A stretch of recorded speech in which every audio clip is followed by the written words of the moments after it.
We know. It's decorative gourd season. But it's also edible gourd season. And how? Swing by any farmer's market these days and you'll be greeted with a rainbow of winter squash in all sorts of shapes, sizes and colors. They're so tempting you might be hauling a few home before you even know what you're going to do with them. Need a primer? Here are some tips to make the most of this seasonal specialty. Pick the right one. Look for winter squash that are hard, heavy and free of mold or too many blemishes. A deep-colored exterior is a good sign too. Depending on what you're making, the varieties can be somewhat interchangeable. You're going to get a yellow to orange flesh, with varying degrees of firmness and sweetness. Kabocha, for example, are firmer and drier, so they're great for when you want a squash to hold its shape, such as in this curry. Delicata, as the name suggests, have a thin skin that is easy to eat. Butternut and acorn are both ubiquitous and versatile, the former boasting a marked sweet flavor, and the latter a more mild one. Spaghetti squash is a class in its own, with a tender flesh that separates into somewhat glassy-looking threads. The massive Hubbard makes for an impressive stuffed holiday main course. That's just scraping the surface. When in doubt, ask your farmer's market vendor, although at this time of year, many will post a guide along with their display. A guide to picking the right apple for the right recipe. Prep it.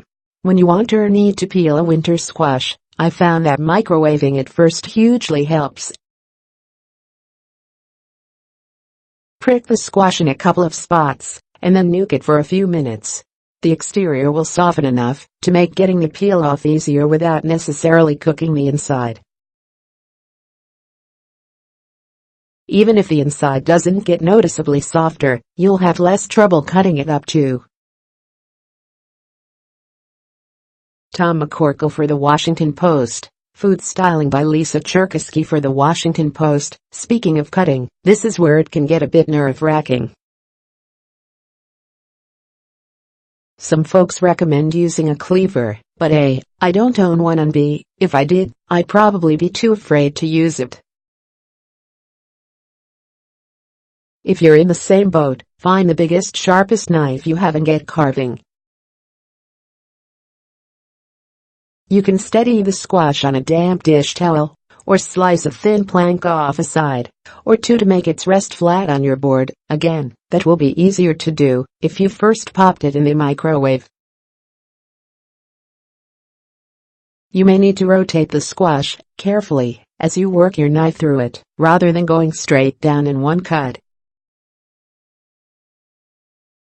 If you have a butternut, separate the straight trunk from the rounded bulb end, and then continue breaking it down into the size pieces you want.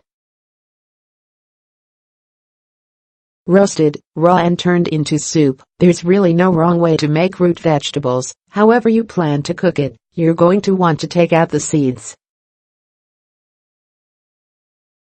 Most of the time I just use a large soup spoon, but my Voraciously Betty Cara elder recently demonstrated how well a large shallow ice cream scoop can work too.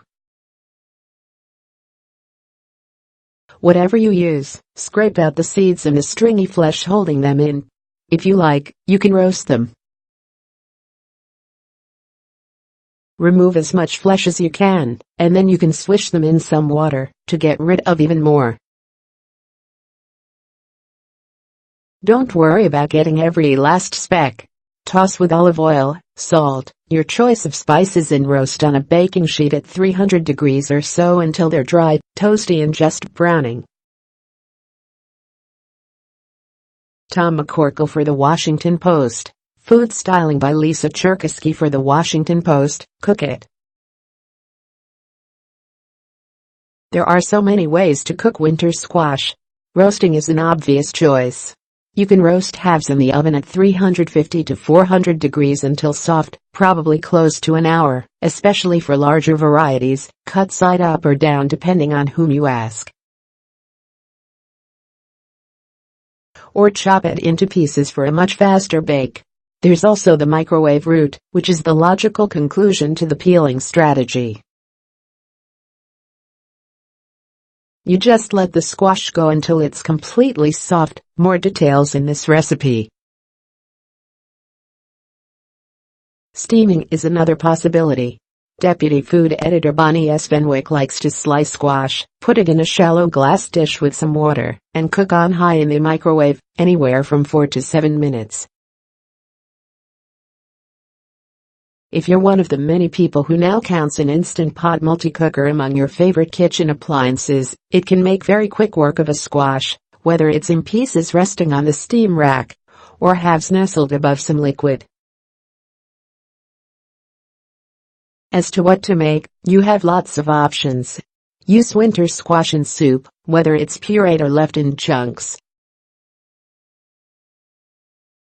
Add pieces to salad or risotto. Scoop, stuff, and bake. Incorporate flesh into a muffin or quick bread, or use it in a pie instead of sweet potato. Slices are nice on a wintry sandwich. For inspiration, try some of these recipes from our archives. Goran Kasanovic for the Washington Post, creamy squash soup with pimenton. A classic fall soup with a twist thanks to the smoked paprika. Goran Kasanovic for the Washington Post, spaghetti squash with almond arugula pesto. This dish is a visual stunner, and it's riffs on the idea of pasta with pesto, but uses threads of squash instead. Scott Suchman for the Washington Post, roasted acorn squash with pumpkin seeds and pomegranate. The pop of the pomegranate seeds against the squash flesh is gorgeous. And this is something you can make several days in advance. Astrid Rieken for the Washington Post, roasted squash sandwich. What you get here is a great interplay between creamy ricotta, sweet and soft squash and tart and crisp apples. More from Voraciously. Curl up with a warm bowl of quick, satisfying unseasonal soup when only a simple, satisfying salad will do. Caesar is there for you. 5 ways to use canned pumpkin puree that have nothing to do with pie.